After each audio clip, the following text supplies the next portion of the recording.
नमस्कार, आप देख रहे हैं आर्यवर्त टाइम्स। आज हम बात करेंगे कि ऐसे बयान की जिसने पूरे देश का ध्यान अपनी ओर खींच लिया। ये बयान किसी राजनेता का नहीं है, बल्कि उन लोगों में से एक का है जो अपनी वाणी से देशवासियों को जोड़ने का काम करते हैं। बागेश्वर धाम के पंडित धीरेन्द्र शास्त्री का इस बार उनका गुस्सा फूटा है पाकिस्तान पर और तारीफों की झड़ी लगी है ऑपरेशन सिंदूर की नायिका कर्नल सोफिया कुरैशी पर। जहां एक ओर उन्होंने पाकिस्तान को बिगड़ैल औलाद और कुत्ते की पूंछ कहकर उसके चरित्र पर तीखा हमला बोला, वहीं दूसरी ओर उन्होंने सोफिया कुरैशी को रानी लक्ष्मीबाई जैसा बताया और कहा कि देश की बेटियां जब खड़ी होती हैं तो दुश्मन को घुटनों पर आना ही पड़ता है। छतरपुर की एक कार्यक्रम में मीडिया से बात करते हुए पंडित धीरेन्द्र शास्त्री ने कहा कि पाकिस्तान जिस जीत का जश्न मना रहा है वह हास्यास्पद है।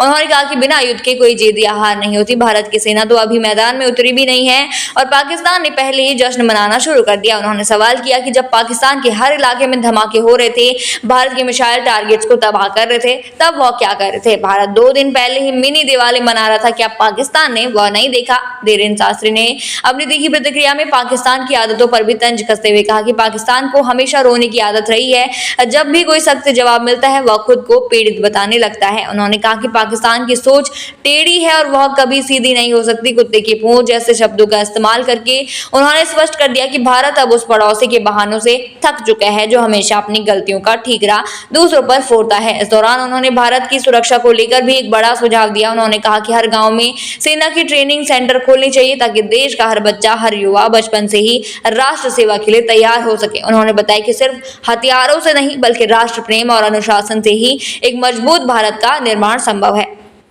अब बात करते हैं उस नाम की जिसने पाकिस्तान की नींव हिला दी, कर्नल सोफिया कुरैशी, ऑपरेशन सिंदूर की नायिका जिन्होंने अपने साहस, धैर्य और रणनीति से आतंकी गढ़ों को ध्वस्त कर दिया। पंडित धीरेन्द्र शास्त्री ने कहा कि हमें इस बात पर गर्व है कि बुंदेलखंड की धरती से ऐसी बेटी निकली जिसने रानी लक्ष्मीबाई की याद ताजा कर दी। उनका कहना था कि सोफिया का नाम आने वाली पीढ़ियों को प्रेरणा देगा। उन्होंने ये भी कहा कि जब देश की बेटियां मैदान में उतरती हैं तो दुश्मन के पसीने छूट जाते हैं।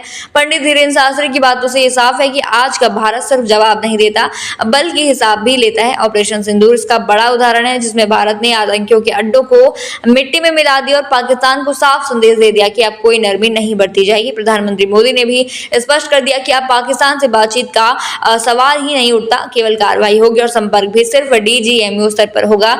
देश का मूड अब बदल चुका है। भारत अब केवल प्रतिक्रिया नहीं करता बल्कि रणनीतिक और निर्णायक प्रहार करता है और इसमें एक बड़ा बदलाव ये भी है कि आज देश की महिलाएं भी सेना की कमान संभाल रही हैं और दुश्मनों को धूल चटा रही हैं। कर्नल सोफिया कुरैशी का सबसे बड़ा उदाहरण है। उनकी बहादुरी, उनकी नेतृत्व क्षमता और उनका जज्बा आज हर भारतीय के दिल में जगह बना चुका है। पंडित धीरेन्द्र शास्त्री का यह बयान केवल एक बयान नहीं बल्कि पूरे देश के मन की आवाज है।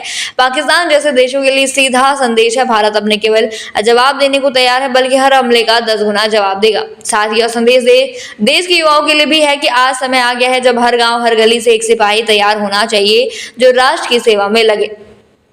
आप क्या सोचते हैं इस मुद्दे पर और धीरेन्द्र कृष्ण शास्त्री के इस बयान पर हमें कमेंट सेक्शन में जरूर बताइए और बने रहिए आर्यवर्त टाइम्स के साथ ही चैनल को सब्सक्राइब करना न भूलें और हमारी फेसबुक और वेबसाइट के साथ भी जरूर जुड़ें।